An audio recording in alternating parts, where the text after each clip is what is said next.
नमस्कार, स्वागत है आपका। चिन्मयानंद केस उत्तर प्रदेश, ये मामला तो आपको याद होगा, बलात्कार के आरोप, और इसके साथ साथ किस तरह से 2019 में इस मामले ने बहुत सुर्खियां बटोरी थी। यहां तक कि बीजेपी के ये नेता 5 महीने के लिए जेल भी होकर आए थे। उसके बाद जमानत याचिका की सारी तरह की कार्रवाई है, अलग अलग धाराएं हैं, इन सारी चीज़ों पर हुआ क्या क्या। और अब जो रिसेंट डेवलपमेंट आया है वो ये कि जो लखनऊ में एमपी एमएलए अदालत थी, वहां पर उसमें जो पीड़िता है वो अपने बयानों से मुकर गई है। ये इसमें रीसेंट डेवलपमेंट है और इस वक्त की बड़ी खबर यही है। इस खबर को थोड़ा सा तफसील से आपको समझाऊंगा क्योंकि कानूनी धाराएं बहुत सारी हैं, कोर्ट का पूरा मामला है और बहुत हाईलाइटेड मामला है पिछले साल का। तो एक एक चीज़ तफसील से आपको बतानी बहुत ज़्यादा ज़रूरी है। सबसे पहले तो ये जान लीजिए कि ये एलएलएम की छात्रा थी, 23 वर्षीय, और इन्होंने विशेष एमपी एमएलए अदालत में जज के सामने जो पहले आरोप लगाए थे उनसे ये मुकर गई। आपको पता है कि इस बेंच का जो गठित किया गया था, इस बेंच को, वो इलाहाबाद हाई कोर्ट के निर्देश के बाद किया गया था। लखनऊ पे ये पूरी के पूरे मामले की कार्रवाई चल रही थी, जिसमें छात्रा ने ये कह दिया है कि जो आरोप उन्होंने लगाए हैं उनसे वो अब पीछे हट रही हैं, यानी मुकर रही हैं।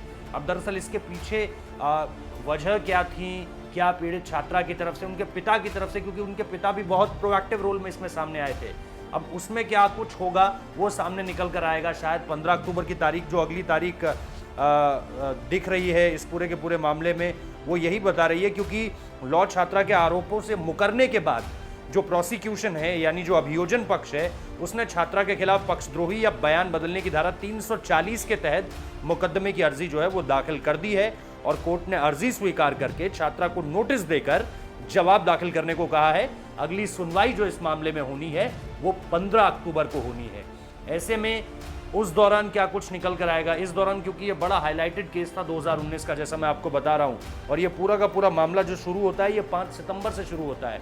और उसके बाद आप देखिए कि जो बड़ा डेवलपमेंट होता है वो ये कि 5 महीने की जेल, और फिर उसके बाद जमानत जो प्रक्रिया शुरू होती है उसकी एक अलग कहानी है पूरी की पूरी।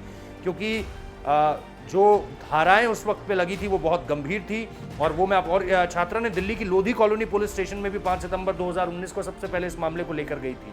और इसमें जो चिन्मयानंद के खिलाफ धाराएं लगी थी 2020 में, जब इलाहाबाद कोर्ट से जो उन्हें जमानत मिली, वो चिन्मयानंद के खिलाफ किन धाराओं के तहत उन्हें मिली?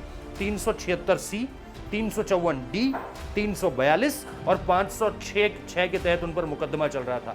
और इस मामले में लगभग 33 गवाह और 29 दस्तावेजी जो साक्ष्य थे वो दाखिल किए गए थे। लेकिन अब 15 तारीख का इंतजार कीजिए, क्योंकि अब लड़की की तरफ से क्या कुछ कहा जाता है, उस वक्त पे जो बयान दिए गए थे आखिर उनसे अब बदला क्यों जा रहा है। क्या इसके पीछे बीजेपी की इमेज को हिट करने की कोशिश की गई थी? क्या इसके पीछे किसी एक पर्टिकुलर नेता की इमेज खराब करने की कोशिश की गई थी? क्या यह षड्यंत्रकारी था पूरा का पूरा? क्या इसके पीछे किसी और का हाथ था, किसी राजनीतिक दल का हाथ था या किसी व्यक्ति विशेष का हाथ था? ये निश्चित तौर पर अब कोर्ट की आने वाली प्रोसीडिंग्स में समझ में आने लगेगा। अगली तारीख जो 15 अक्टूबर की दी गई है, और उस दिन शायद पीड़िता की तरफ से या उनके परिवार की तरफ से ये कुछ बता दिया जाए कि ये सारा का सारा जो मामला उठना शुरू हुआ था उस पर अचानक से ये यू टर्न क्यों आया है। सारी जानकारी देंगे आपको कि आखिर ये सब कुछ क्यों हुआ। फिलहाल इस वीडियो में इतना ही। अच्छा लगा है, इन्फॉर्मेटिव लगा है तो लाइक कीजिए, कमेंट कीजिए, सब्सक्राइब कीजिए हमारे चैनल को। बहुत बहुत शुक्रिया।